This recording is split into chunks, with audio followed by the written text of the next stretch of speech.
여러분, 만약 매일 밤 편의점 앞에서 추위에 떨고 있는 노숙자를 본다면 어떻게 하시겠습니까? 대부분은 그냥 지나치겠죠. 하지만 이 20대 알바생은 달랐습니다. 매일 밤 단 하루도 빠짐없이 따뜻한 물 한 잔을 건넸습니다. 석 달이 흘렀습니다. 그런데 어느 날, 그 노숙자가 고급 정장을 입고 나타났습니다. 그리고 충격적인 말을 했죠. 저는 대기업 부회장입니다. 왜 그는 석 달이나 노숙자 행세를 했을까요? 그리고 이 이야기가 어떻게 미국 에미상까지 받게 됐을까요? 지금부터 시작합니다. 저는 데이비드 존슨입니다. 미국 뉴욕에서 다큐멘터리 감독으로 20년을 일했습니다. 그리고 지금은 서울에서 3년째 살고 있습니다. 제가 한국에 온 이유는 단순했습니다. 아시아의 공동체 문화를 담고 싶었던 거죠. 특히 한국이라는 나라가 어떻게 이렇게 빠르게 발전하면서도 사람 간의 연결을 잃지 않았는지 궁금했습니다. 하지만 솔직히 처음 몇 달은 회의적이었습니다. 카메라 뒤에서 본 서울은 뉴욕과 크게 다르지 않아 보였죠. 다들 바쁘게 살아갑니다.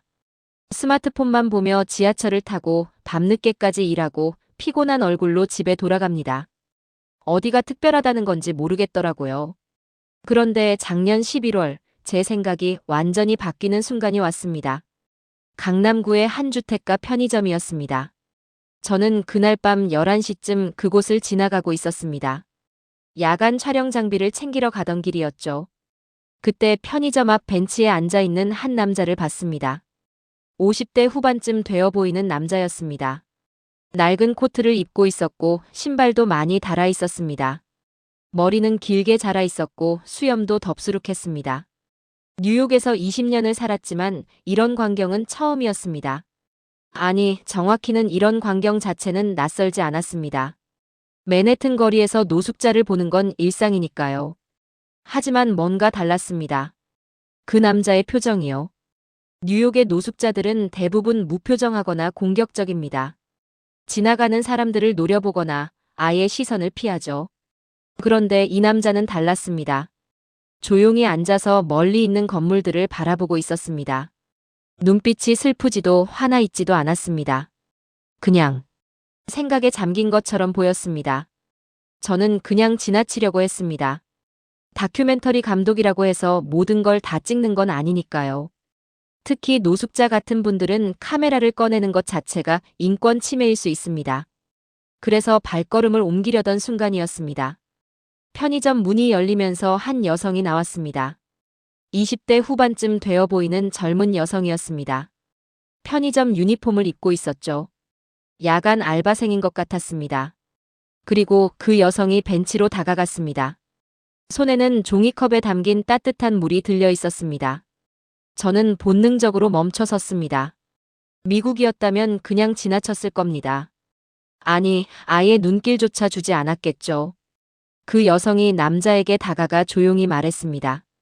저는 거리가 좀 있어서 정확히 듣지는 못했습니다. 하지만 몸짓으로 알 수 있었습니다. 따뜻한 물을 권하고 있었습니다. 남자는 고개를 들어 여성을 바라봤습니다. 그리고 천천히 고개를 숙이며 물을 받았습니다. 감사합니다. 라는 말이 들리는 것 같았습니다. 여성은 미소를 지으며 다시 편의점 안으로 들어갔습니다. 자연스러웠습니다. 마치 매일 하던 일인 것처럼요. 저는 그 장면을 보며 멈춰 섰습니다. 20년 동안 다큐를 찍으면서 수많은 장면을 봤지만 이건 뭔가 달랐습니다. 계산적이지 않았습니다. 카메라를 의식한 것도 아니었습니다. 그냥 자연스러운 친절이었습니다. 다음 날 저는 같은 시간에 다시 그곳을 지나갔습니다. 우연을 가장했지만 사실 의도적이었죠. 남자는 똑같은 벤치에 앉아 있었습니다. 그리고 밤 11시가 조금 넘자 그 여성이 또 나왔습니다. 이번에도 따뜻한 물을 들고요. 똑같은 장면이 반복됐습니다. 조용한 대화, 감사 인사, 그리고 미소. 저는 그때 확신했습니다. 이건 우연이 아니라는 걸요. 사흘째 되던 날, 저는 작은 카메라를 가져갔습니다. 물론 멀리서 찍었습니다. 인권을 침해하지 않는 선에서요. 그리고 그날도 똑같은 장면이 펼쳐졌습니다. 다만 이번에는 조금 달랐습니다. 여성이 물뿐만 아니라 작은 봉지를 하나 더 건넸습니다. 편의점 만두였습니다. 저는 줌을 당겨 두 사람의 표정을 담았습니다. 남자가 눈을 크게 뜨며 놀라는 모습이 보였습니다. 손사래를 치며 사양하려는 것 같았습니다. 하지만 여성이 웃으며 고개를 저었습니다. 괜찮다는 듯이요. 그리고 남자는 천천히 봉지를 받았습니다. 두 손으로 공손하게요. 저는 그 순간 카메라를 내렸습니다. 더 이상 찍으면 안 될 것 같았습니다. 너무 사적인 순간이었으니까요. 하지만 제 머릿속은 복잡했습니다. 한국인들이 말하는 정의라는 게 정말 존재하는 걸까? 저는 그날 밤 숙소로 돌아가 미국에 있는 제작팀과 화상회의를 했습니다. 시차 때문에 새벽 4시였지만 급하게 연결했습니다. 프로듀서인 제임스가 화면에 나타났습니다. 데이비드, 무슨 일이야 이 시간에? 저는 오늘 본 장면을 설명했습니다. 편의점 알바생이 매일 밤 노숙자로 보이는 남자에게 물과 음식을 건넨다고요. 제임스는 고개를 갸우뚱했습니다. 그래서 그냥 착한 사람이잖아. 미국에도 그런 사람들 있어. 저는 고개를 저었습니다. 아니, 이건 달라. 매일이야. 매일 밤 똑같은 시간에. 게다가 자연스러워. 마치 가족처럼. 제임스는 회의적이었습니다. 데이비드, 내가 한국에 너무 오래 있어서 그런 거 아냐? 객관성을 잃으면 안 돼. 저는 대답하지 못했습니다. 맞는 말일 수도 있었으니까요. 하지만 뭔가 더 있다는 확신이 들었습니다. 그래서 저는 결정했습니다. 이 장면을 3주 동안 관찰하기로요. 만약 정말 매일 반복된다면 이건 단순한 개인의 친절이 아닐 겁니다. 한국이라는 사회의 어떤 문화적 코드일 테니까요. 그리고 제 예상은 틀리지 않았습니다. 3주 동안 단 하루도 빠지지 않고 그 여성은 나타났습니다. 비가 오는 날도 눈이 오는 날도요. 심지어 독감에 걸려 기침을 하면서도 나왔습니다. 남자도 마찬가지였습니다. 매일 밤 10시 반쯤 벤치에 앉아 조용히 기다렸습니다. 둘 사이에는 말이 많지 않았습니다. 하지만 편안해 보였습니다. 마치 오래 알던 사이처럼요. 저는 멀리서 이 모든 걸 기록했습니다. 그리고 깨달았습니다. 이게 바로 제가 3년 동안 찾던 한국의 진짜 모습이었습니다. 화려한 K-팝도 높은 빌딩도 아닌 사람과 사람 사이의 따뜻함이요. 그런데 3주째 되던 어느 날, 제 카메라에 포착된 한 장면이 모든 걸 바꿔놓았습니다. 그 남자의 눈빛이 보통 사람이 아니었다는 걸 그때 처음 느꼈습니다. 날카로웠습니다. 마치 모든 걸 꿰뚫어보는 것 같은 눈빛이었죠. 저는 직감했습니다. 이 이야기는 제가 생각했던 것보다 훨씬 더 깊은 무언가가 있다는 걸요. 저는 그날 밤 잠을 이루지 못했습니다. 그 남자의 눈빛이 자꾸 떠올랐죠. 날카로우면서도 슬픈 눈빛이었습니다. 뭔가 큰 이야기가 숨어 있다는 확신이 들었습니다. 다음 날 아침 저는 결심했습니다. 더 이상 멀리서 관찰만 할 수는 없다고요. 이 이야기의 진실을 알아야 한다고 생각했습니다. 하지만 문제가 있었습니다. 어떻게 접근하느냐는 거였죠. 갑자기 카메라 들고 나타나서 질문할 수는 없는 노릇이었습니다. 특히 노숙자로 보이는 남자에게는 더더욱 조심해야 했습니다.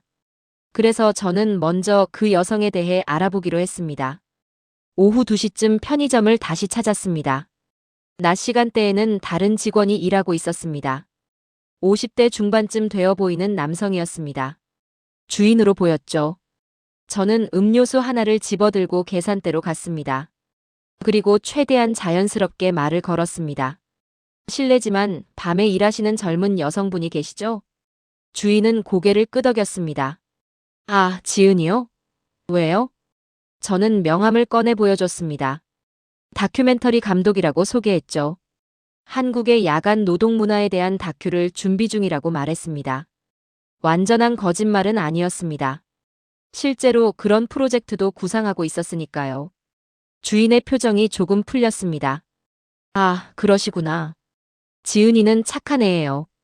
대학 졸업하고 취업 준비하면서 여기서 3년째 일하고 있어요. 저는 조심스럽게 물었습니다. 혹시 밤에 편의점 앞 벤치에 계시는 분과 아는 사이인가요? 주인의 표정이 묘하게 변했습니다. 아, 그분 말이에요. 잠시 침묵이 흘렀습니다. 그러더니 주인이 작게 웃었습니다. 지은이가 저한테 혼난 적 있어요. 그것 때문에. 저는 귀를 기울였습니다. 주인이 계속 말했습니다. 처음에는 제가 말렸거든요. 노숙자한테 그렇게 잘해주면 안 된다고요. 계속 오게 되고 다른 손님들이 불편해할 수 있다고요. 그런데 지은이가 뭐라고 했는지 아세요? 저는 고개를 저었습니다. 주인이 말했습니다. 저분은 노숙자가 아니에요. 그냥 힘든 시기를 겪고 계신 거예요. 그렇게 말하더라고요. 그 눈빛이 너무 진지해서 저도 더 이상 뭐라 못했습니다. 저는 놀랐습니다. 20대 후반의 젊은 여성이 그런 말을 했다는 게요. 요즘 젊은이들은 자기 일도 바쁘다고 남한테 신경 쓸 여유가 없다는 게 일반적 인식이었으니까요. 주인이 덧붙였습니다. 사실 지은이도 형편이 좋지 않아요. 어머니가 편찮으셔서 병원비가 많이 들어가거든요. 그래서 야간 알바를 하는 건데 그러면서도 남을 챙기는 걸 보면 참 기특해요. 저는 그 말을 듣고 가슴이 뭉클했습니다. 자신도 힘든 상황인데 다른 사람을 돕는다는 게 쉬운 일이 아니니까요. 뉴욕에서라면 상상하기 힘든 일이었습니다. 저는 주인에게 감사 인사를 하고 편의점을 나왔습니다. 그리고 근처 카페에 앉아 생각했습니다. 이 이야기는 단순한 친절의 이야기가 아니었습니다. 한국이라는 사회가 만들어낸 특별한 무언가였죠. 미국에서는 개인주의가 강합니다. 각자 도생이 당연하게 여겨지죠. 자기 일 챙기기도 바쁜데 남의 일까지 신경 쓸 여유가 없습니다. 하지만 여기는 달랐습니다. 자신이 힘들어도 옆 사람을 챙기는 문화가 있었습니다. 그리고 그건 강요된 게 아니라 자연스러운 거였습니다. 저는 노트북을 꺼내 지금까지의 내용을 정리하기 시작했습니다. 그때 한 가지 의문이 들었습니다. 그 남자는 대체 누구일까? 정말 노숙자일까? 주인 말대로 그냥 힘든 시기를 겪는 중일까? 아니면 다른 이유가 있는 걸까? 저는 지난 3주간 찍은 영상들을 다시 확인했습니다. 남자의 모습을 자세히 들여다봤죠. 옷은 낡았지만 지저분하지는 않았습니다. 머리는 길었지만 관리가 안 된 건 아니었습니다. 그리고 무엇보다 그 자세요. 벤치에 앉아 있는 자세가 흐트러지지 않았습니다. 등을 곧게 펴고 앉아 있었죠. 일반적인 노숙자의 모습과는 분명 달랐습니다. 저는 화면을 일시정지하고 그의 얼굴을 확대했습니다. 주름은 많았지만 얼굴선이 또렷했습니다. 눈빛도 흐릿하지 않았습니다. 오히려 날카로웠죠. 뭔가 깊은 생각에 잠긴 것 같은 표정이었습니다. 이 사람은 단순한 노숙자가 아니다. 그런 확신이 들었습니다. 저녁 6시쯤 저는 다시 편의점 근처로 갔습니다. 이번에는 카메라 없이 그냥 산책하듯 걸었죠. 편의점 주변을 천천히 돌아봤습니다. 이 동네는 강남의 주택가였습니다. 조용하고 깔끔한 곳이었죠. 고급 아파트와 빌라들이 즐비했습니다. 이런 동네에 노숙자가 나타난다는 게 어울리지 않았습니다. 보통 노숙자들은 사람 많은 번화가나 역 근처에 있기 마련이니까요. 그런데 왜 이곳일까? 저는 주변을 더 살펴봤습니다. 편의점에서 200m쯤 떨어진 곳에 큰 빌딩이 하나 있었습니다. 유명 대기업의 건물이었죠. 건물 앞에는 경비원이 서 있었고 출입 시스템도 삼엄해 보였습니다. 혹시 저 남자가 저 회사와 관련이 있는 걸까? 그런 생각이 스쳤습니다. 하지만 곧 고개를 저었습니다. 너무 비약이 심한 추측이었으니까요. 밤 10시가 되자 저는 다시 편의점 근처로 갔습니다. 이번에는 작은 핸디캡만 가져왔습니다. 그리고 편의점이 보이는 카페에 자리를 잡았습니다. 10시 반쯤 되자 남자가 나타났습니다. 여전히 낡은 코트를 입고 있었죠. 벤치에 앉아 조용히 기다렸습니다. 11시가 조금 넘자 편의점 문이 열렸습니다. 지은이 나왔습니다. 손에는 역시 따뜻한 물이 들려 있었죠. 저는 창문 너머로 그 장면을 지켜봤습니다. 오늘도 똑같은 장면이 반복됐습니다. 조용한 대화, 감사 인사, 미소. 하지만 오늘은 뭔가 달랐습니다. 지은이 조금 더 오래 남자 옆에 머물렀습니다. 평소보다 대화가 길어 보였죠. 그리고 남자가 고개를 들어 지은을 바라봤습니다. 그 표정이 제 가슴을 찔렀습니다. 감사함이 가득했습니다. 진심으로 고마워하는 표정이었죠. 지은이 다시 편의점으로 들어가고 남자는 천천히 물을 마셨습니다. 그리고 일어나 천천히 어둠 속으로 사라졌습니다. 저는 그 뒷모습을 바라보며 생각했습니다. 이 이야기를 제대로 담으려면 직접 대화를 해야 한다고요. 더 이상 관찰만 해서는 진실을 알 수 없다고 느꼈습니다. 저는 결심했습니다. 내일 밤 직접 다가가서 말을 걸어보기로요. 물론 조심스럽게 접근해야 했습니다. 카메라는 일단 두고 그냥 한 사람으로서 다가가야 했죠. 그리고 만약 거부당하면 그것도 존중해야 했습니다. 하지만 시도는 해봐야 했습니다. 이 이야기의 진실을 알기 위해서요. 그리고 무엇보다 한국인들이 말하는 정이라는 게 정말 존재하는 걸까, 그 답을 찾기 위해서요. 저는 카페를 나와 숙소로 돌아왔습니다. 그리고 내일 어떻게 말을 걸지 고민하기 시작했습니다. 안녕하세요. 저는 미국에서 온 다큐멘터리 감독입니다. 아니면 더 자연스럽게 그냥 인사부터 할까? 여러 시나리오를 머릿속으로 그려봤습니다. 하지만 한 가지는 확실했습니다. 내일 밤이 되면 이 이야기는 새로운 국면을 맞이할 거라는 점이었습니다. 저는 긴장되면서도 기대됐습니다. 20년 경력의 다큐 감독으로서 이런 설렘은 오랜만이었으니까요.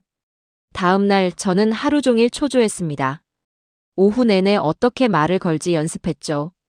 거울 앞에서 혼자 중얼거리기도 했습니다. 20년 경력 감독이 이렇게 떨린 건 처음이었습니다. 저녁 9시쯤 저는 편의점 근처로 나갔습니다. 카메라는 가방에 넣어두고 나오지 않았습니다. 오늘은 그냥 한 사람으로서 다가가기로 했으니까요. 10시 반이 되자 남자가 나타났습니다. 여전히 같은 옷차림이었죠. 벤치에 앉아 조용히 앞을 바라봤습니다. 저는 심호흡을 하고 천천히 다가갔습니다. 심장이 빠르게 뛰었습니다. 남자는 제가 다가가는 걸 알아차렸습니다. 고개를 돌려 저를 바라봤죠. 경계하는 눈빛이었습니다. 저는 최대한 부드럽게 미소를 지었습니다. 그리고 한국어로 말했습니다. 안녕하세요. 남자는 대답하지 않았습니다. 그냥 조용히 저를 바라볼 뿐이었죠. 저는 조금 떨어진 벤치 끝에 앉았습니다. 너무 가까이 가면 부담스러울 것 같았으니까요. 날씨가 많이 추워졌네요. 남자는 여전히 침묵했습니다. 하지만 적대적이지는 않았습니다. 그냥 조심스러워하는 것 같았죠. 저는 계속 말했습니다. 저는 미국에서 온 데이비드라고 합니다. 다큐멘터리 감독이에요. 남자의 눈썹이 살짝 올라갔습니다. 관심이 생긴 것 같았죠. 하지만 여전히 말은 하지 않았습니다. 저는 솔직하게 말하기로 했습니다. 실은 지난 3주 동안 이곳을 관찰했습니다. 편의점 알바생분과 선생님의 모습을요. 남자의 표정이 변했습니다. 약간 놀란 것 같았죠. 그리고 처음으로 입을 열었습니다. 왜요? 목소리가 예상보다 낮고 차분했습니다. 교양 있는 사람의 목소리였죠. 저는 정직하게 대답했습니다. 한국의 공동체 문화를 연구하고 있습니다. 그런데 두 분의 모습이 특별해 보였어요. 남자는 잠시 생각하더니 물었습니다.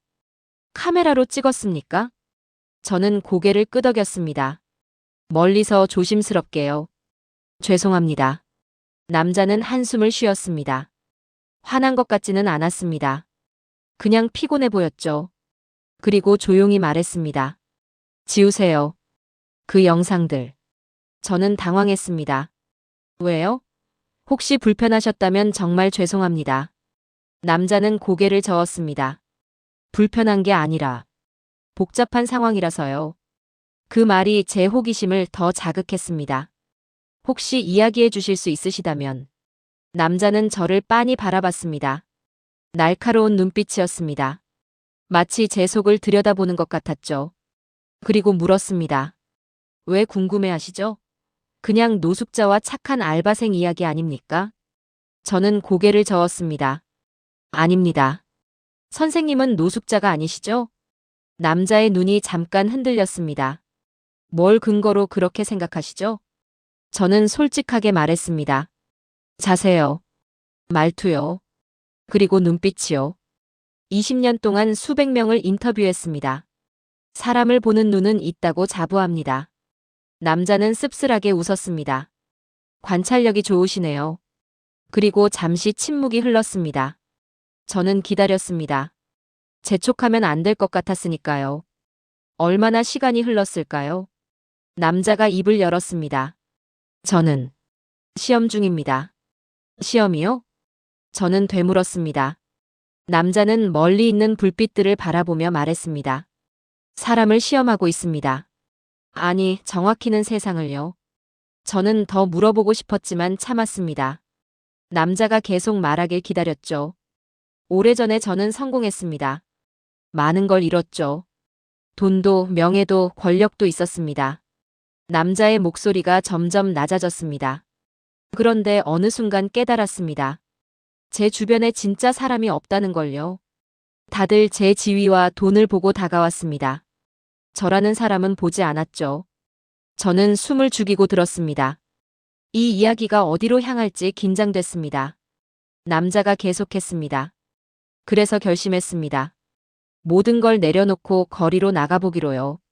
아무것도 없는 저에게 누가 따뜻함을 보여줄까? 그런 사람이 이 세상에 존재할까? 그걸 확인하고 싶었습니다. 저는 놀라서 물었습니다. 그게 언제였습니까? 3달 전입니다. 남자가 대답했습니다. 서울 곳곳을 돌아다녔습니다. 강남, 홍대, 명동, 이태원. 수많은 사람들을 만났죠. 그런데 아시겠습니까? 대부분의 사람들은 저를 보지 않았습니다. 지나가면서 고개를 돌렸죠. 심지어 피하기도 했습니다. 저는 가슴이 아팠습니다. 미국도 비슷했으니까요. 남자의 표정이 조금 풀렸습니다. 그런데 이곳에 오고 나서 지은 씨를 만났습니다. 첫날 밤 그분이 따뜻한 물을 건넸을 때 놀랐습니다. 아무 데가 없이 그냥 사람에게 보이는 순수한 친절이었으니까요. 저는 조심스럽게 물었습니다. 그래서 계속 이곳에 오시는 겁니까? 남자는 고개를 끄덕였습니다. 처음엔 확인하고 싶었습니다. 진짜 친절인지 아니면 일시적인 감정인지요. 그래서 매일 왔죠. 그런데 매일 똑같았습니다. 비가 오나 눈이 오나 지은 씨는 나왔습니다. 늘 따뜻한 물을 들고요. 저는 감동받았습니다. 이런 사람이 아직 존재한다는 게요. 저는 물었습니다. 지은 씨는 선생님이 누구신지 모르시죠? 남자는 고개를 끄덕였습니다. 네. 그게 중요합니다. 제가 누군지 모르는 상태에서 베푸는 친절이니까요. 순수하죠. 저는 다시 물었습니다. 그럼 정체를 밝히실 생각은 없으신가요? 남자는 잠시 생각하더니 대답했습니다. 곧요. 시기가 되면요. 지은 씨가 어떤 상황인지 알게 됐습니다. 어머니 병원비 때문에 고생하고 계시더군요. 그걸 알고도 저를 챙기는 모습을 보고 확신했습니다. 진짜 좋은 사람이라는 걸요. 저는 감탄했습니다. 한국에는 아직 이런 사람들이 있습니다. 남자가 저를 바라봤습니다. 맞습니다. 그게 제가 발견한 한국의 특별함입니다. 경제적으로는 어려워도 마음만은 부유한 사람들이 있죠. 미국에도 분명 있을 겁니다. 하지만 여기는 뭔가 다릅니다. 저는 고개를 끄덕였습니다. 정이라는 거죠? 남자가 미소 지었습니다. 그렇습니다. 한국 사람들이 말하는 정. 처음에는 이해 못했습니다. 하지만 지금은 알 것 같습니다. 그때 편의점 문이 열렸습니다. 지은이 나오고 있었죠. 손에는 역시 따뜻한 물이 들려 있었습니다. 남자가 일어섰습니다. 오늘 대화는 여기까지 하죠. 그분이 오셨으니까요. 저는 황급히 물었습니다. 다음에 또 뵐 수 있을까요? 남자는 잠깐 생각하더니 고개를 끄덕였습니다. 내일 이 시간에 오세요. 더 많은 이야기를 해드리죠. 그리고 부탁이 있습니다. 저는 귀를 기울였습니다. 지은 씨한테는 아직 말하지 마세요. 제 정체를요. 제가 직접 말씀드릴 때가 있을 겁니다. 저는 고개를 끄덕였습니다. 알겠습니다. 남자는 벤치로 돌아가 앉았습니다.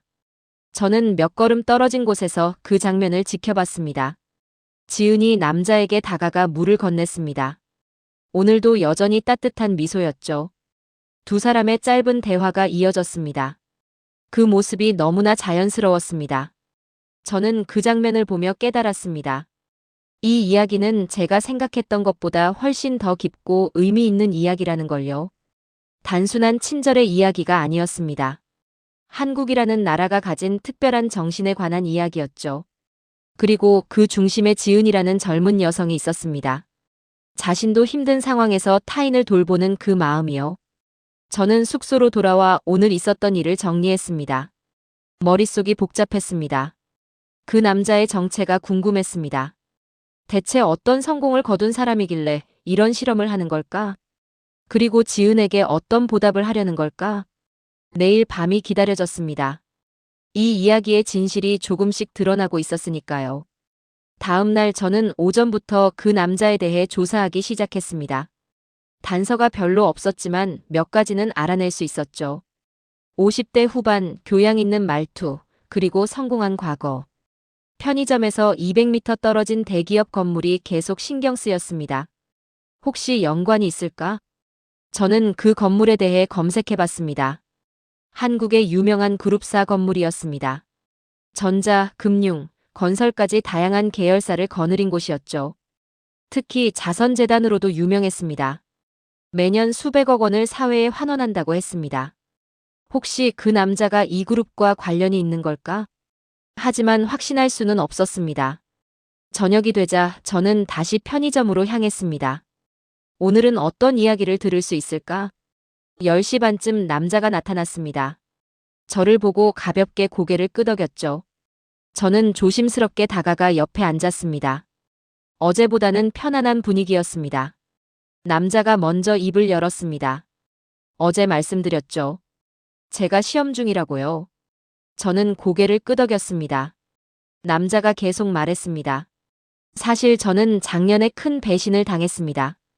20년을 함께 일한 동료였습니다. 제가 가장 믿었던 사람이었죠. 그런데 그 사람이 회사 기밀을 빼돌렸습니다. 경쟁사에 넘긴 겁니다. 저는 충격을 받았습니다. 어떻게 그럴 수 있습니까? 남자는 쓸쓸하게 웃었습니다. 돈 때문이었습니다. 경쟁사에서 엄청난 금액을 제시했대요. 저는 그때 깨달았습니다. 제 곁에 있던 사람들이 저를 본 게 아니라는 걸요. 제 지위와 제가 줄 수 있는 이익만 봤다는 거죠. 저는 조용히 들었습니다. 남자의 목소리에 깊은 상처가 묻어났습니다. 그래서 결심했습니다. 모든 걸 내려놓고 거리로 나가보기로요. 진짜 인간관계란 게 뭔지 확인하고 싶었습니다.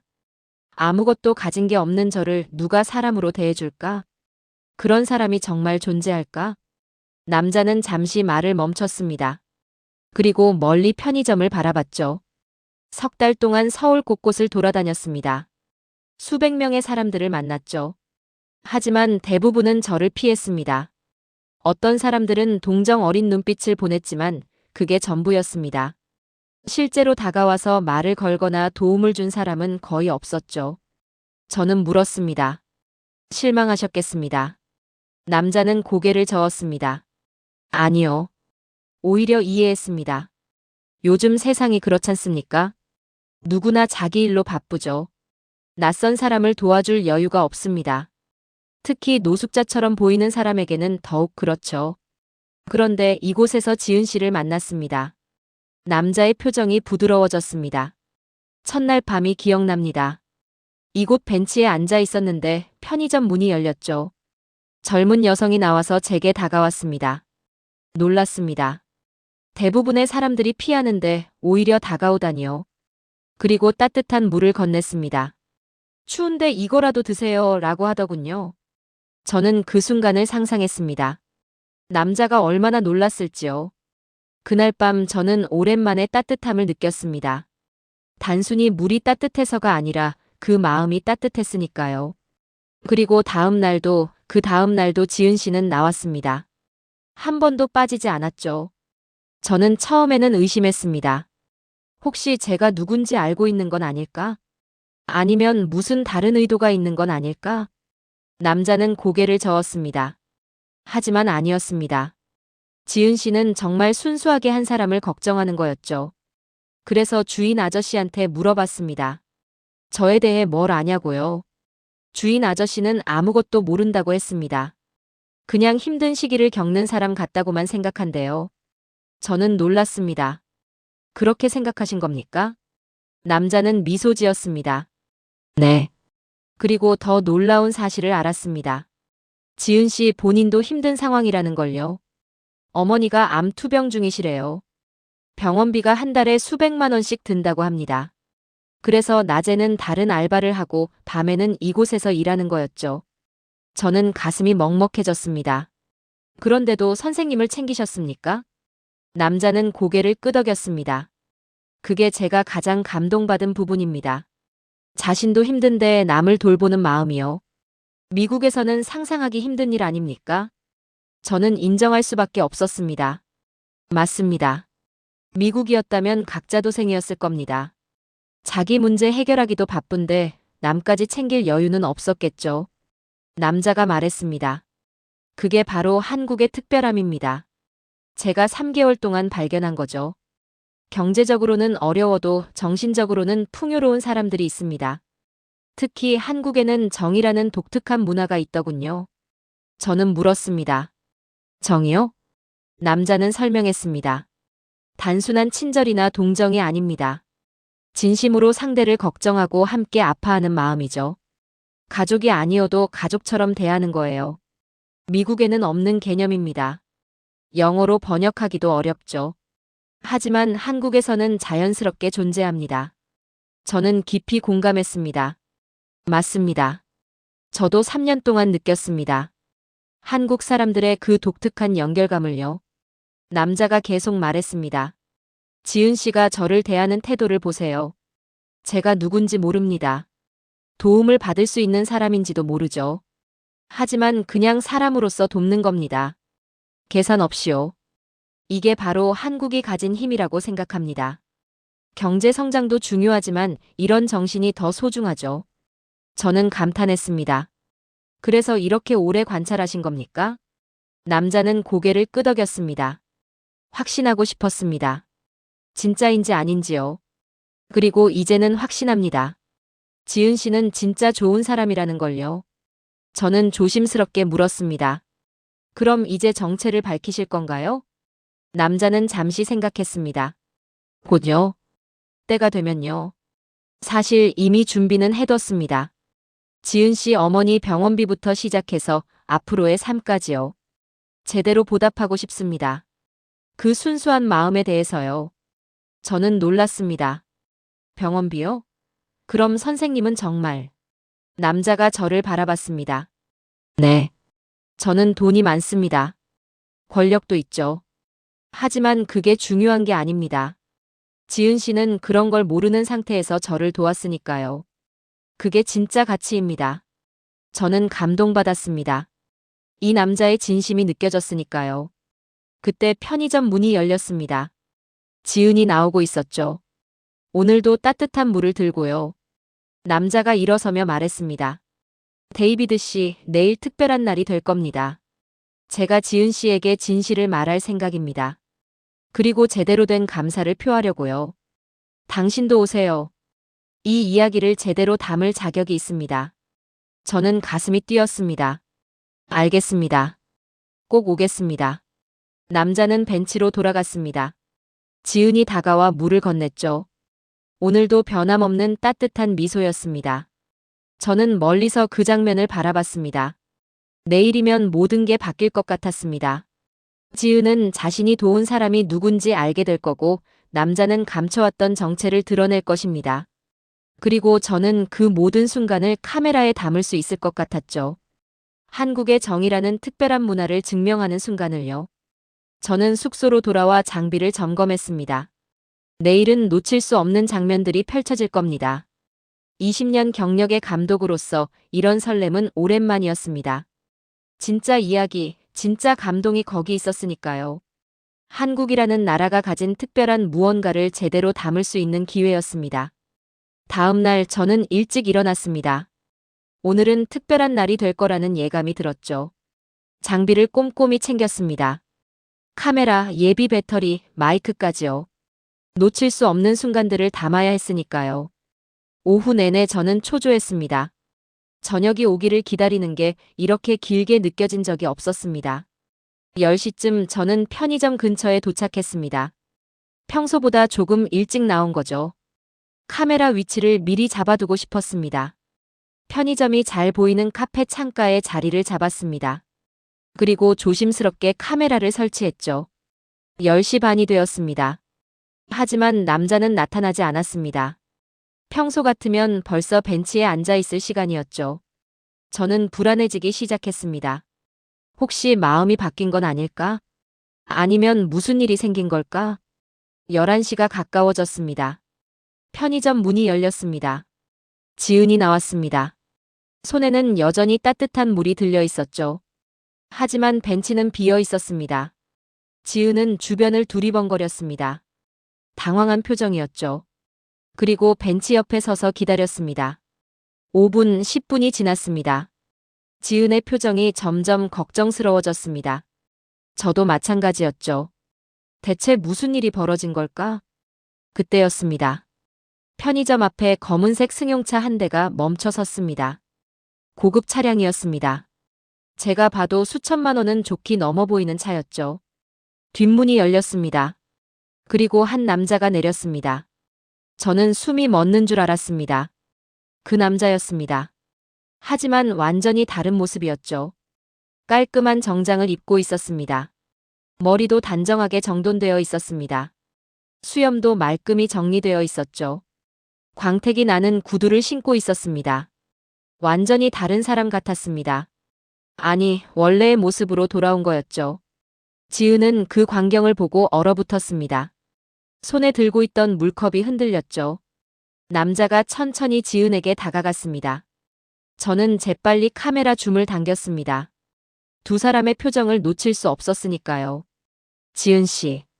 남자가 조용히 말했습니다. 지은은 대답하지 못했습니다. 그냥 눈만 크게 뜨고 있었죠. 인사가 늦었습니다. 제 소개를 제대로 하지 않았네요. 남자가 명함을 꺼냈습니다. 저는 유진그룹 부회장 강민호입니다. 그리고 유진자선재단의 이사장이기도 하죠. 지은의 입이 벌어졌습니다. 유진그룹이라면 한국에서 10손가락 안에 드는 대기업이었습니다. 누구나 아는 이름이었죠. 저는 어떻게? 지은이 말을 더듬었습니다. 강민호는 부드럽게 미소 지었습니다. 놀라셨죠? 당연합니다. 석 달 동안 저는 거짓말을 한 셈이니까요. 아니, 거짓말이라기보다는 숨긴 거였지만요. 지은은 여전히 혼란스러워 보였습니다. 왜 그러신 겁니까? 강민호가 설명하기 시작했습니다. 작년에 저는 큰 배신을 당했습니다. 가장 믿었던 사람에게요. 그래서 깨달았습니다. 제 주변 사람들이 저라는 사람이 아니라 제 지위만 본다는 걸요. 그게 얼마나 외로운 일인지 아십니까? 지은은 조용히 고개를 끄덕였습니다. 그래서 모든 걸 내려놓고 거리로 나갔습니다. 진짜 인간관계를 찾고 싶었죠. 아무것도 없는 저를 누가 사람으로 대해줄까? 그런 사람이 정말 존재할까? 석 달 동안 찾아다녔습니다. 서울 곳곳을요. 수백 명의 사람을 만났죠. 하지만 대부분은 저를 피하거나 무시했습니다. 강민호의 목소리가 떨렸습니다. 그런데 이곳에서 당신을 만났습니다. 첫날 밤 따뜻한 물을 건넸을 때 놀랐습니다. 제가 누군지도 모르면서 그냥 사람으로 대해줬으니까요. 지은은 눈시울이 붉어졌습니다. 그런데 더 놀라운 건 그 다음이었습니다. 한 번이 아니라 매일매일 나오셨죠. 비가 오나 눈이 오나 빠지지 않았습니다. 심지어 아프면서도요. 저는 확인하고 싶었습니다. 진짜인지 아닌지를요. 그래서 계속 왔습니다. 강민호가 한 걸음 더 다가갔습니다. 그리고 알게 됐습니다. 당신도 힘든 상황이라는 걸요. 어머니 병원비 때문에 고생한다는 걸요. 낮에도 일하고 밤에도 일한다는 걸요. 지은의 눈에서 눈물이 흘렀습니다. 그런데도 저를 챙기셨습니다. 자신도 힘든데 남을 돌보는 마음이요. 그게 얼마나 대단한 건지 아십니까? 미국 같은 나라였다면 상상도 못할 일입니다. 각자 도생이 당연한 사회니까요. 하지만 한국은 다릅니다. 정이라는 특별한 문화가 있죠. 강민호의 목소리에 감동이 묻어났습니다. 저는 20년 넘게 사업을 했습니다. 수많은 사람들을 만났죠. 하지만 당신 같은 사람은 처음입니다. 진심으로 타인을 걱정하는 순수한 마음을요. 계산 없이, 대가 없이요. 지은은 고개를 저었습니다. 저는 그냥 당연한 일을 한 거예요. 강민호가 웃었습니다. 그게 바로 당신이 특별한 이유입니다. 당연하다고 생각하는 그 마음이요. 요즘 세상에 그런 마음을 가진 사람이 얼마나 됩니까? 저는 카메라 뒤에서 이 장면을 보며 울컥했습니다. 20년 동안 수많은 장면을 찍었지만 이런 감동은 처음이었습니다. 강민호가 계속 말했습니다. 지은 씨, 저는 당신에게 보답하고 싶습니다. 당신이 보여준 친절에 대해서요. 먼저 어머니 병원비부터 제가 책임지겠습니다. 지은의 눈이 커졌습니다. 안 됩니다. 그럴 수 없어요. 너무 큰 돈이에요. 강민호는 손사래를 쳤습니다. 아닙니다. 저에게는 작은 돈이에요. 하지만 당신에게는 큰 의미가 있죠. 그게 중요합니다. 그리고 한 가지 더 제안하고 싶습니다. 우리 재단에서 일해 주실 수 있겠습니까? 지은은 놀라서 물었습니다. 재단에서요? 저 같은 사람이요? 강민호는 고개를 끄덕였습니다. 당신 같은 사람이 필요합니다. 진심으로 사람을 돕고 싶어 하는 마음을요. 재단에서 어려운 이웃을 돕는 일을 함께하면 어떻겠습니까? 당신의 따뜻한 마음이 더 많은 사람들에게 전해질 수 있습니다. 지은은 울먹였습니다. 저는 그냥 마음으로 한 일이었어요. 이런 보답을 받으려고 한 게 아니에요. 강민호가 부드럽게 말했습니다. 압니다. 그래서 더 특별한 겁니다. 대가를 바라지 않았기 때문에 더 가치 있는 거죠. 한국 사람들이 말하는 정이 바로 이런 겁니다. 순수한 마음으로 타인을 돕는 거요. 저는 3개월 동안 그걸 배웠습니다. 당신한테서요. 저는 카메라를 통해 두 사람을 바라봤습니다. 한국의 정이라는 문화가 만들어낸 기적 같은 순간이었죠. 부회장이라는 높은 지위를 가진 사람이 노숙자 행세를 하면서까지 찾으려 했던 게 바로 이거였습니다. 진심 어린 인간관계요. 그리고 그걸 찾은 곳이 한국이었습니다. 20대 후반의 평범한 여성에게서요. 지은이 조용히 물었습니다. 정말 괜찮으신 건가요? 제가 그런 자격이 있을까요? 강민호는 단호하게 대답했습니다. 당신만큼 자격 있는 사람은 없습니다. 저를 구원한 건 당신이니까요. 배신과 외로움에 무너질 뻔했던 저를 일으켜 세운 건 당신의 따뜻함이었습니다. 그게 얼마나 큰 의미인지 아십니까? 지은은 눈물을 닦으며 고개를 끄덕였습니다. 강민호가 미소 지었습니다. 내일부터 새로운 시작입니다. 당신의 어머니도 최고의 치료를 받으실 수 있을 거예요.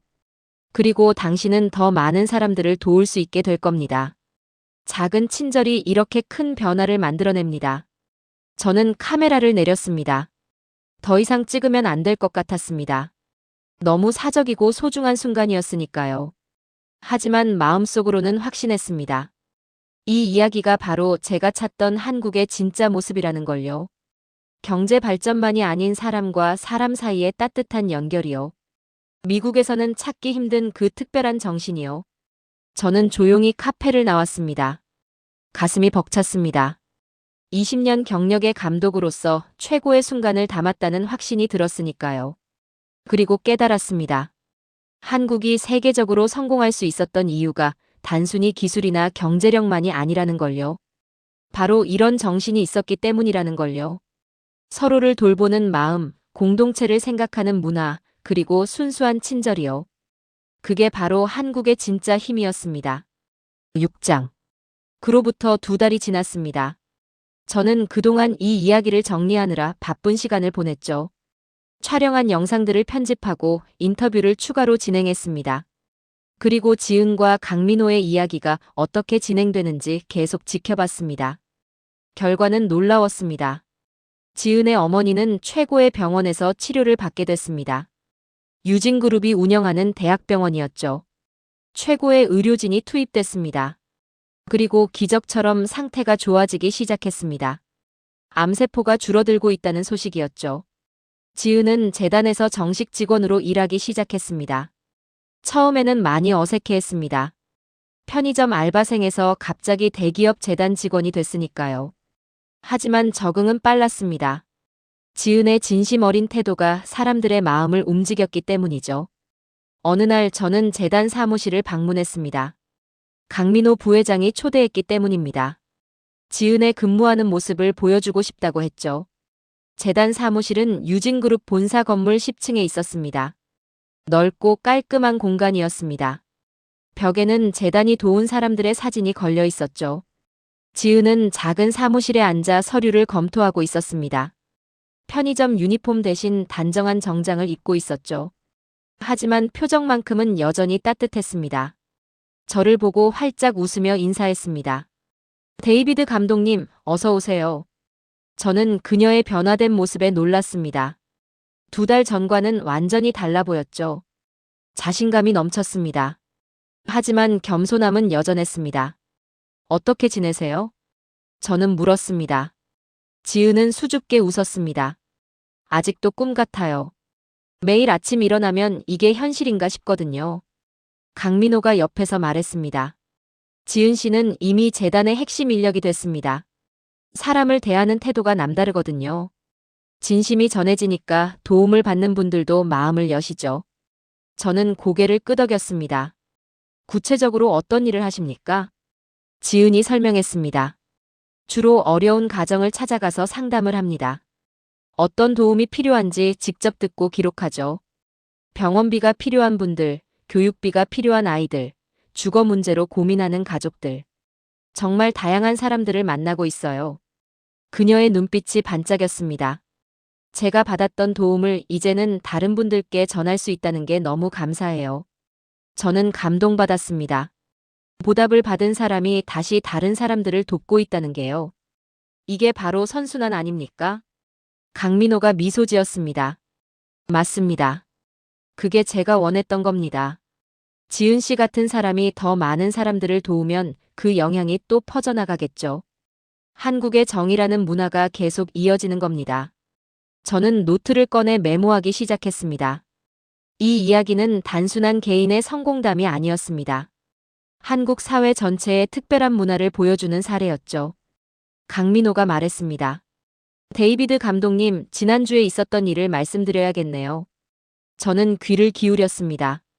재단에서 도움을 준 한 가정이 있었습니다. 아버지가 사고로 일을 못하게 돼서 생계가 어려워진 집이었죠. 우리가 당장 필요한 생활비와 의료비를 지원했습니다. 그런데 2주 전에 그 가족이 재단을 찾아왔습니다. 아버지가 회복해서 다시 일을 시작했다고 하더군요. 그리고 받았던 도움의 일부를 돌려주고 싶다고 했습니다. 저는 놀랐습니다. 돌려주고 싶다고요?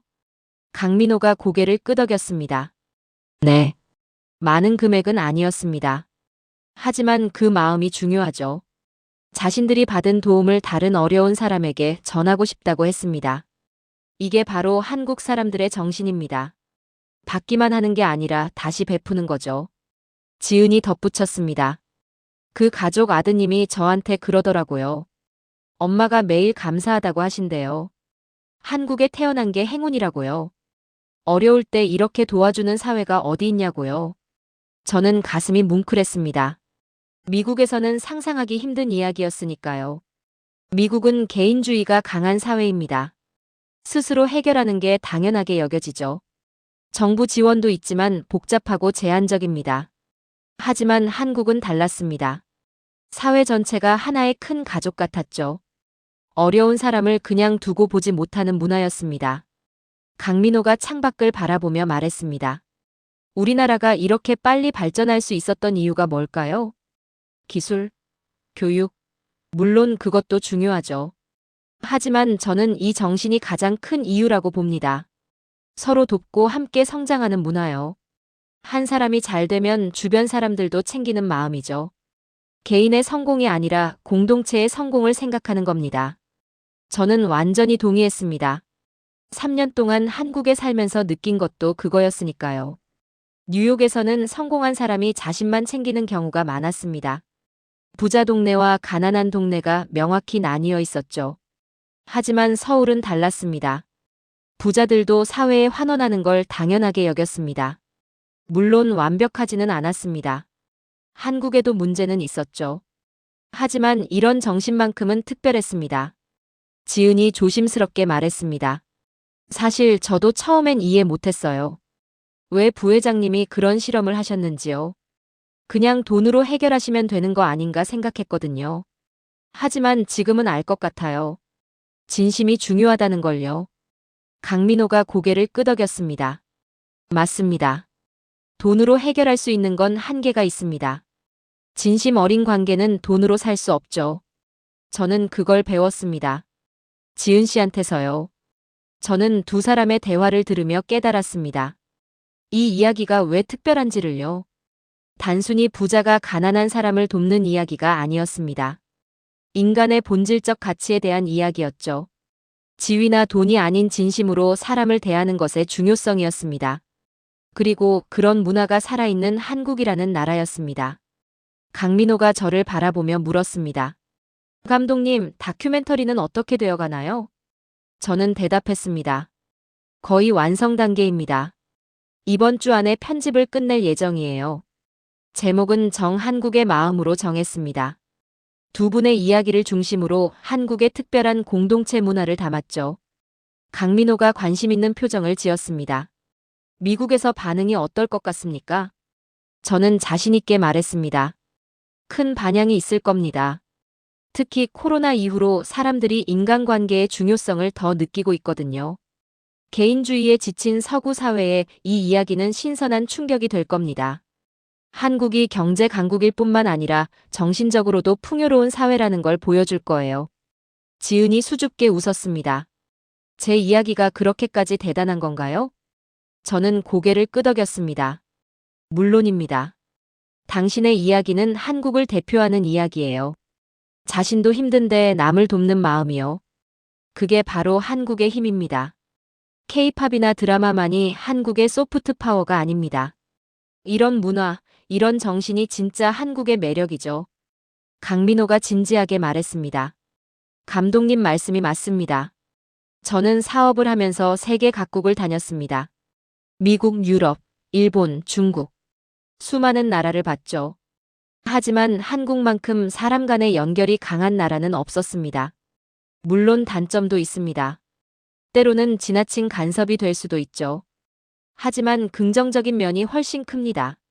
어려울 때 혼자가 아니라는 걸 아는 것만으로도 큰 힘이 되니까요. 저는 깊이 공감했습니다. 뉴욕에서 혼자 살 때 얼마나 외로웠는지 기억납니다. 아플 때도 힘들 때도 혼자였죠. 그게 당연하다고 생각했습니다. 하지만 서울에 오고 나서 달랐습니다. 아파트 이웃들이 챙겨줬습니다. 단골 식당 사장님이 걱정해줬죠. 처음엔 낯설었지만 곧 익숙해졌습니다. 그리고 그게 얼마나 따뜻한 일인지 깨달았습니다. 지은이 말했습니다. 저도 그런 도움을 받고 자랐어요. 어렸을 때 아버지가 돌아가시고 어머니 혼자 저를 키우셨거든요. 정말 힘든 시기였죠. 하지만 동네 분들이 도와주셨어요. 반찬을 갖다 주시기도 하고 제 공부를 봐주시기도 하고요. 그래서 저도 남을 돕는 게 당연하다고 생각했어요. 받은 걸 돌려주는 거라고 생각했죠. 저는 감동받았습니다. 이게 바로 한국 문화의 순환이었습니다. 도움을 받은 사람이 다시 다른 사람을 돕는 거죠. 그렇게 사회 전체가 하나로 연결되는 겁니다. 강민호가 시계를 보며 말했습니다. 오늘 오후에 새로운 사업을 시작합니다. 지은 씨 아이디어였죠. 지은이 설명했습니다. 편의점 알바생들을 위한 지원 프로그램이에요. 저처럼 힘든 환경에서 일하는 분들이 많거든요. 병원비나 학비로 고민하는 분들을요. 그분들을 찾아서 도와주는 겁니다. 그리고 나중에 그분들도 다른 사람을 도울 수 있게 하는 거죠. 저는 박수를 쳤습니다. 훌륭한 아이디어입니다. 강민호가 자랑스럽게 말했습니다. 지은 씨가 재단에 온 후로 이런 실질적인 아이디어가 많이 나오고 있습니다. 현장을 아는 사람이 있으니까요. 책상에서만 생각하던 것과는 차원이 다릅니다. 저는 확신했습니다. 이 이야기는 반드시 세계에 알려져야 한다고요. 한국이 가진 특별한 가치를요. 경제 발전만이 아닌 사람을 중시하는 문화를요. 그게 바로 진짜 선진국의 모습이라고요. 다큐멘터리가 완성된 건 그로부터 한 달 후였습니다. 총 러닝타임 50분짜리 작품이었죠. 정한국의 마음이라는 제목으로요. 저는 먼저 미국 제작팀에게 보냈습니다.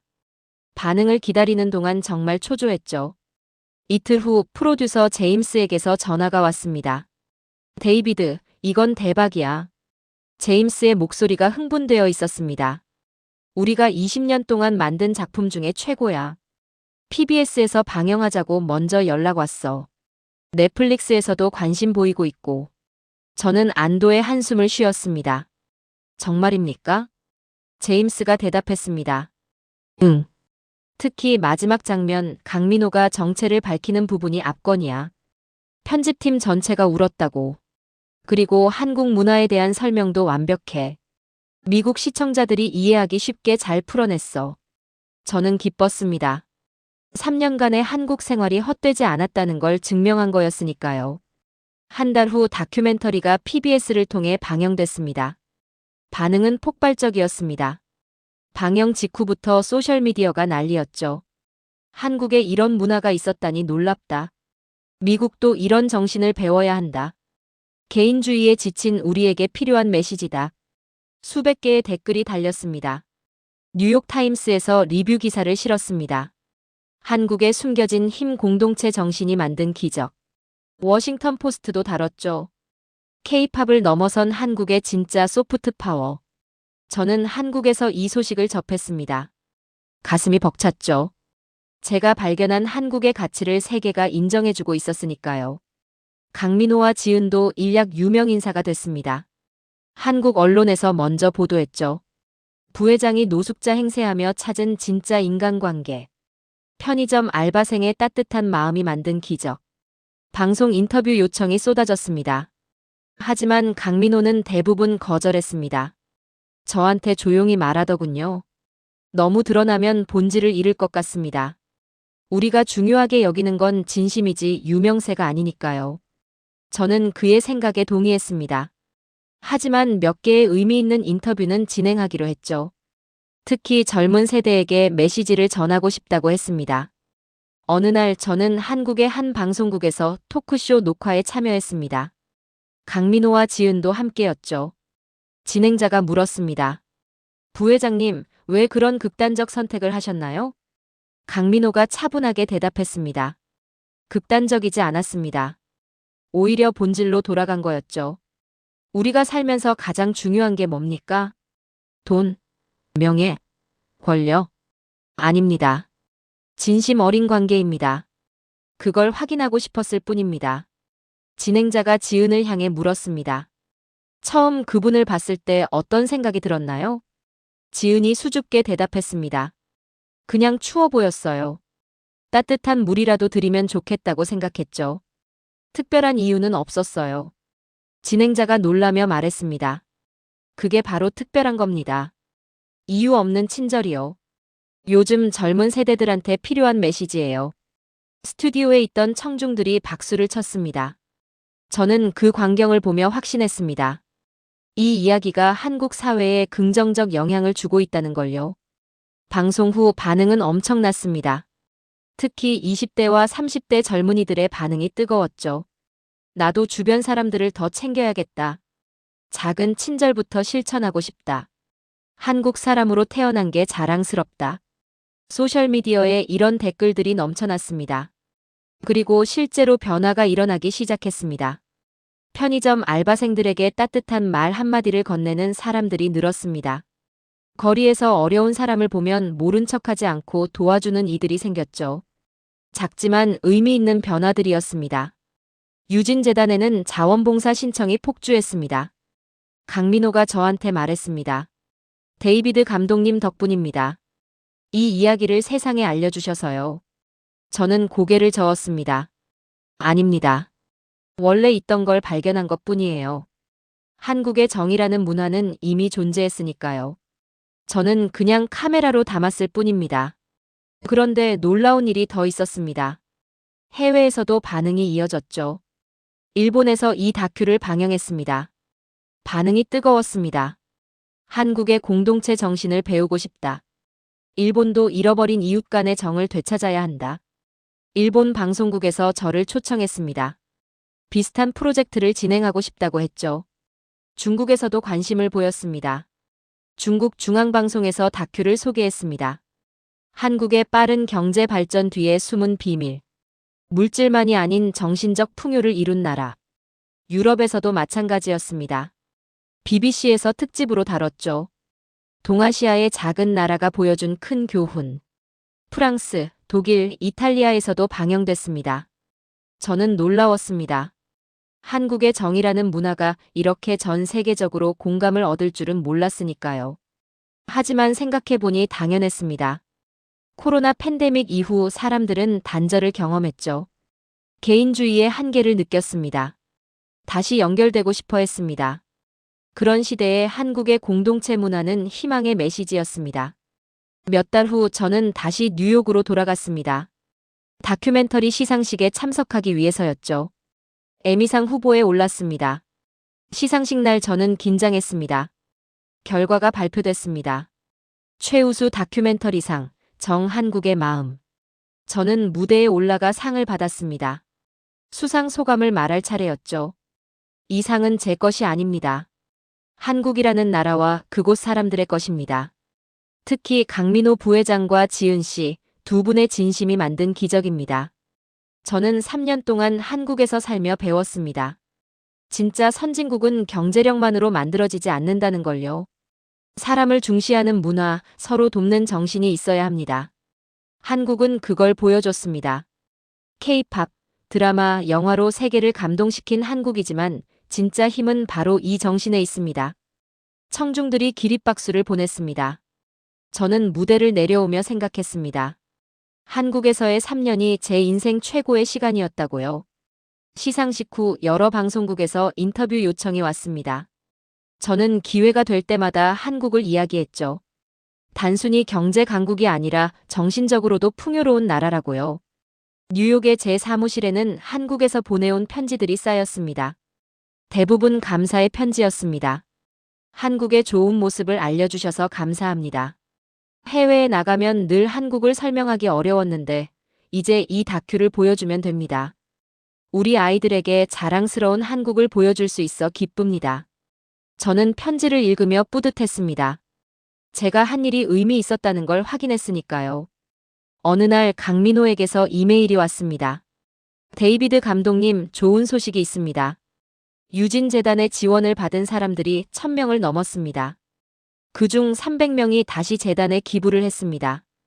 받은 도움을 다른 사람에게 전하는 거죠. 이게 바로 한국의 정신입니다. 감독님이 이걸 세계에 알려주셨습니다. 진심으로 감사드립니다. 저는 답장을 보냈습니다. 감사는 제가 드려야 합니다. 저에게 한국의 진짜 모습을 보여주셔서요. 20년 경력의 감독이지만 한국에서 가장 많이 배웠습니다. 사람이 먼저라는 것, 진심이 통한다는 것을요. 저는 창밖을 바라봤습니다. 뉴욕의 높은 빌딩들이 보였죠. 차가운 콘크리트 숲이었습니다. 사람들은 각자의 길을 바쁘게 걸어가고 있었습니다. 서로를 신경 쓰지 않았죠. 저는 서울이 그리웠습니다. 편의점 앞 벤치가 그리웠습니다. 따뜻한 물 한 잔을 건네는 그 마음이 그리웠죠. 그리고 결심했습니다. 다시 한국으로 돌아가야겠다고요. 아직 담아야 할 이야기가 더 많이 남아 있었으니까요. 한국의 정신, 한국의 가치, 한국의 미래를요. 세계가 배워야 할 것들이 거기 있었습니다. 경제 발전만이 아닌 사람을 중시하는 문화가요. 개인의 성공만이 아닌 공동체의 번영을 생각하는 마음이요. 그게 바로 진짜 선진국의 모습이었습니다. 그리고 한국이 그걸 증명하고 있었습니다. 저는 비행기 표를 예약했습니다. 다음 주 서울행이었죠. 새로운 프로젝트를 시작하기 위해서였습니다. 이번에는 한국의 교육 문화를 담을 생각이었습니다. 아이들을 위해 헌신하는 부모들과 선생님들의 이야기를요. 그것도 분명 세계가 배울 만한 가치가 있을 거라 확신했습니다. 한국은 작은 나라였습니다. 자원도 많지 않았죠. 하지만 사람이 있었습니다. 서로를 돌보는 마음이 있었습니다. 그게 한국을 여기까지 오게 한 힘이었습니다. 그리고 앞으로도 그럴 것이었습니다. 저는 확신했습니다. 한국의 미래가 밝다는 걸요.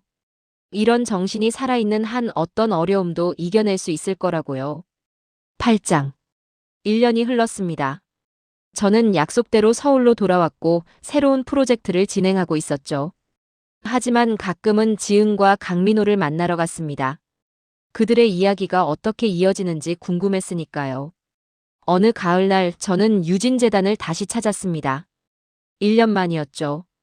재단 사무실은 전보다 훨씬 커져 있었습니다. 직원도 2배로 늘었다고 했습니다. 지은은 이제 팀장이 되어 있었습니다. 10명의 팀원을 이끌고 있었죠. 저를 보자마자 반갑게 인사했습니다. 감독님, 정말 오랜만이에요. 저는 그녀의 변화에 놀랐습니다. 1년 전보다 훨씬 더 자신감이 넘쳤습니다. 하지만 여전히 따뜻한 미소는 그대로였죠. 어머니는 어떻게 지내십니까? 저는 물었습니다. 지은의 얼굴이 환해졌습니다. 완쾌하셨어요. 지난달에 최종 검사 결과가 나왔는데 암세포가 완전히 사라졌대요. 의사 선생님도 기적이라고 하셨어요. 저는 진심으로 기뻤습니다. 정말 다행입니다. 지은이 계속 말했습니다. 어머니가 요즘 봉사활동을 하세요. 암 환자들을 위한 상담 봉사예요. 같은 고통을 겪은 사람으로서 위로해 줄 수 있다고 하시더라고요. 저는 감동받았습니다. 도움을 받은 사람이 다시 다른 사람을 돕는 거였죠. 한국의 정신이 이렇게 이어지는 겁니다. 강민호가 사무실로 들어왔습니다. 그도 저를 보고 반가워했죠. 데이비드 감독님, 어서 오세요.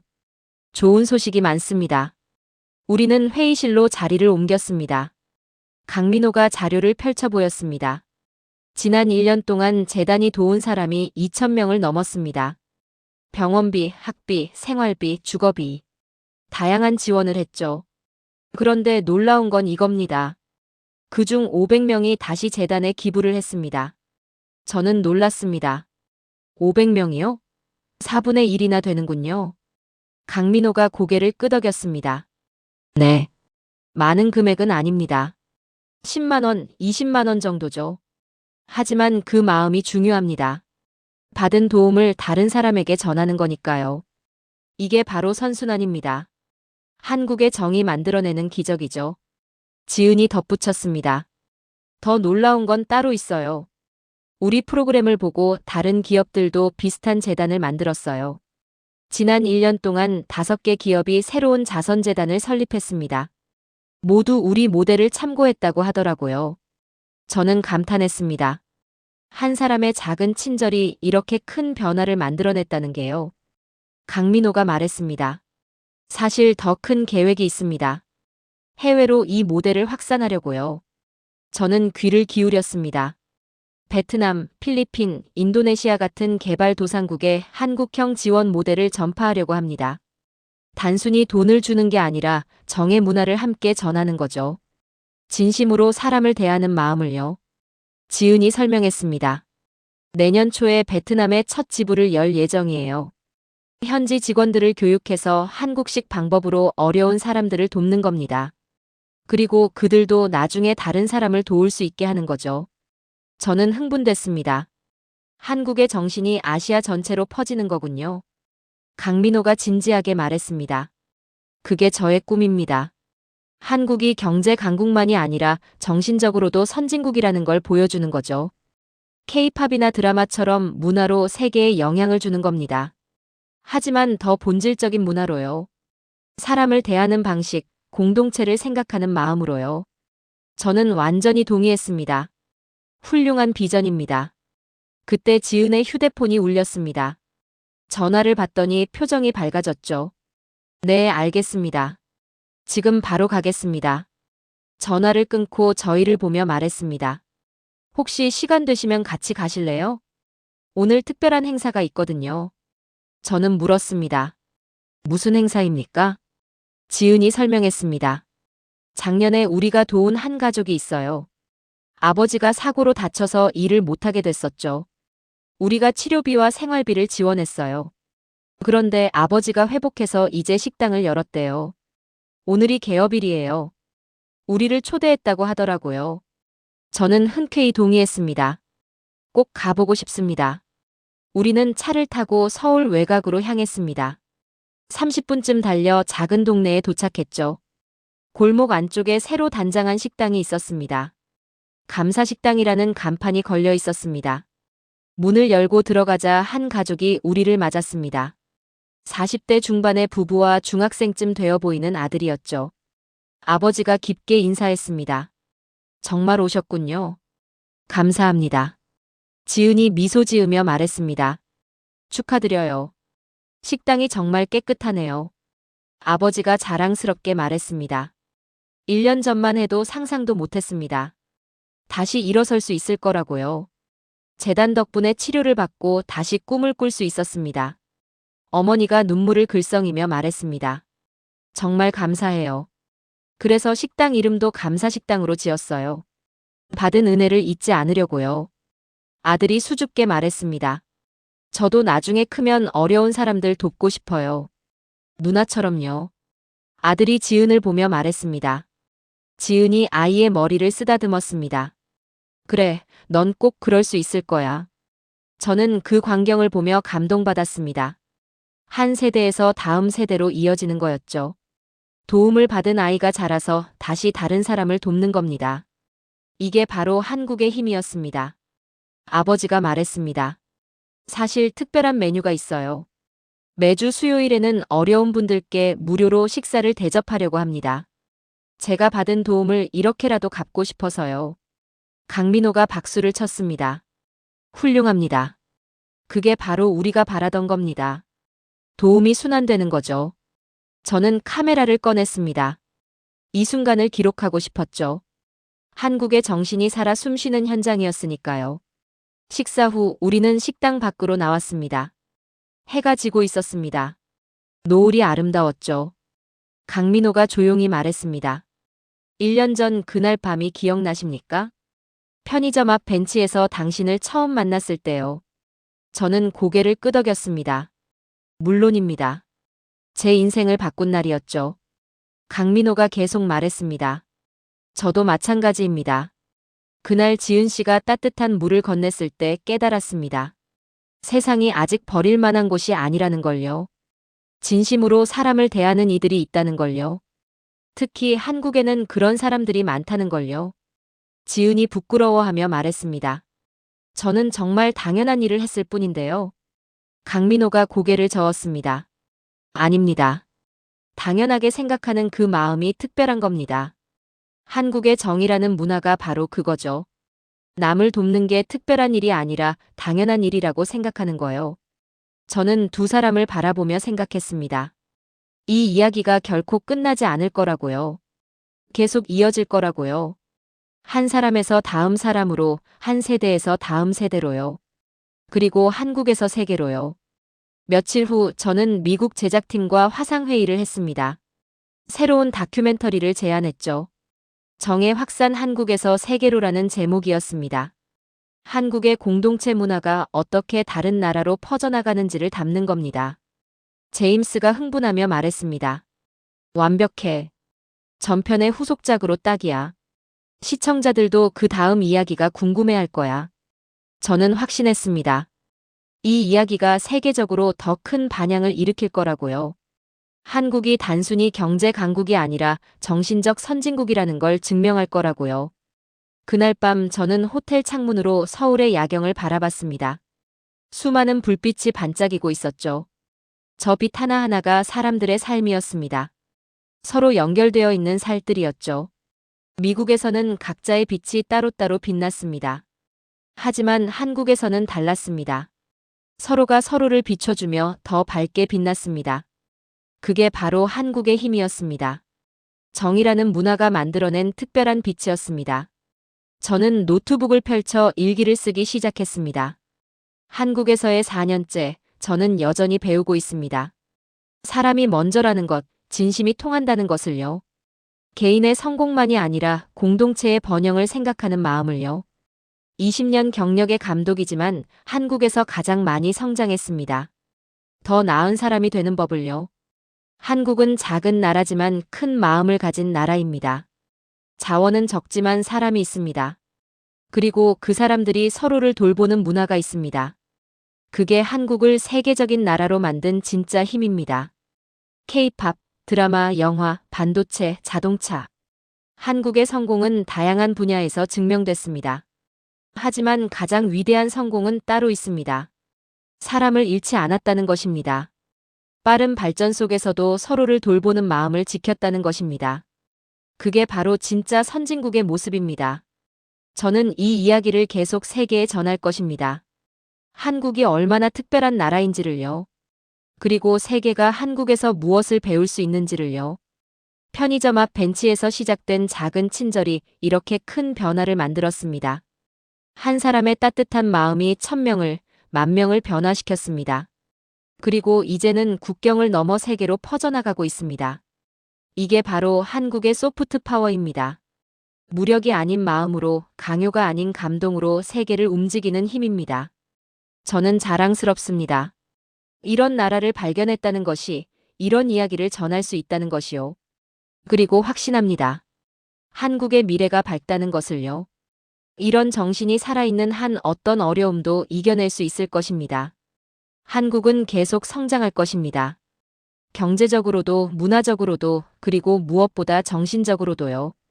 세계가 배우고 싶어 하는 나라로요. 진짜 선진국으로요. 저는 그 과정을 계속 기록할 것입니다.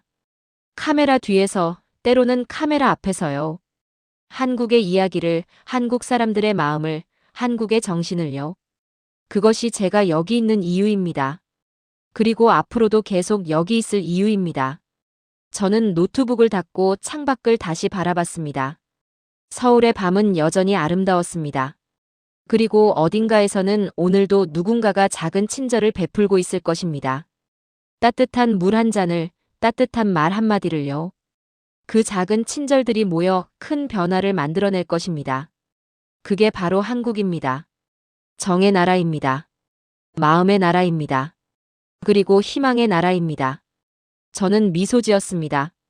내일도 모레도 계속해서 이 이야기를 담아갈 것입니다. 세계가 한국을 제대로 알 때까지요. 한국의 진짜 가치를 이해할 때까지요. 그리고 그 가치를 배우고 싶어 할 때까지요. 그게 바로 제 사명이었습니다. 한국에서 발견한 제 인생의 사명이었습니다. 1년이 지난 지금 지은 씨는 유진재단에서 수백 명의 사람들을 돕고 있습니다. 강민호 부회장은 한국의 정문화를 아시아 전역으로 확산하고 있죠. 그리고 도움을 받았던 사람들이 다시 다른 사람을 돕고 있습니다. 작은 친절 하나가 1000명의 삶을 바꿨습니다. 편의점 앞 벤치에서 시작된 따뜻한 물 한 잔이 세계를 감동시켰습니다. 여러분도 누군가의 인생을 바꿀 수 있습니다. 작은 친절로요. 오늘 지나치는 누군가에게 따뜻한 말 한마디, 따뜻한 미소 하나를 건네보세요. 그것이 바로 한국의 정입니다. 우리가 세계에 자랑할 수 있는 가장 아름다운 문화입니다. 이 이야기가 감동적이셨다면 좋아요 버튼 눌러주시고 구독과 알림 설정 부탁드립니다. 그리고 꼭 주변 분들과 공유해주세요. 특히 부모님, 어르신들께 이 영상을 보여드리시면 큰 감동을 받으실 겁니다. 댓글로 여러분의 생각을 나눠주세요. 여러분이 경험한 작은 친절, 여러분이 받은 따뜻한 도움이 있다면 함께 나눠주시면 감사하겠습니다.